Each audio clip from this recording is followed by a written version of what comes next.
was probably not long after the stab wounds had closed up that the wanderer came across it. The newly acquired fox cub had bristled and wearily yipped, skipping back to their side and twining around one leg. They picked him up, snuggling him in their long coat. The woods had fallen behind them for a wayward field, with tallish grasses and weeds, yellow and white flowers dotted throughout. There was a house off of the overgrown dirt path. It was wooden and old. Some of the boards warped, and paint long faded and chipping. There was something in the overgrown garden, humming. Andrew approaches cautiously. As they grew closer, they could see that the actual yard had garden boxes with carefully tended plants. The being that tended them was faded ebony, like a pale shadow. It glanced up as they drew close, and Andrew saw its face was creamy white, beaked. Its eyes were flat glass, dark. Were they green, or red, or purple? "Hello," the voice was muffled, and hollow in one. Was this being in-eyed? It stood, wiping its hands off. The dirt fell easily. It was tall and slender, though not much taller than Andrew himself. What brings such ones to the humble home of Borge? Passing by is all.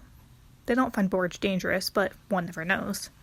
The fox cub wriggles in their arms, uncomfortable. But isn't yapping still take that as a good sign? It, they, he, she, nods. Yes, not many do anymore. Last ones I've seen gone to soil. They refuse to flinch back. From?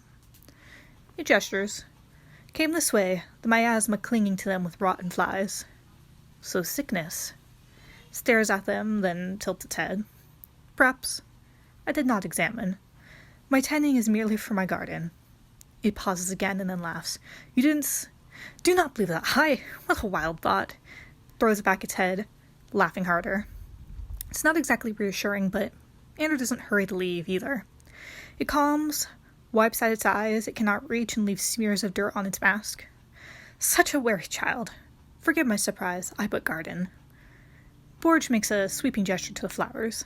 Purples and indigos, some yellows and pale reds.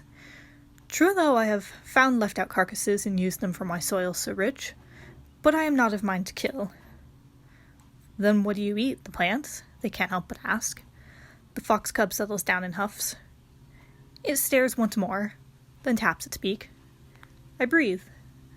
Makes no sense to Ander, until Borge comes closer and they can smell the faint fragrance wafting from their mask. Apologies for assumptions.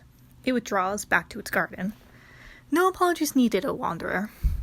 Borge pats the soil around one of its plants, before gently breaking off a flower. With gentleness, it holds it by the stem and then hands it to them. Here, a gift for a misunderstanding. Not many stop by to speak to one such as I, and I know I can be a frightening sight. It sets the pale, purple bloom delicately in their hand. The gloves are an old texture against their skin. It withdraws quickly as it came. Strolling back to its garden, it merely says, For courage, one day needed. It is my namesake. Borge waves without turning. Fare you well. Goes back to gardening, humming its song once more, as though they aren't there. Bemused, the wanderer continues on, fox cub in one arm and a twirling flower in the other.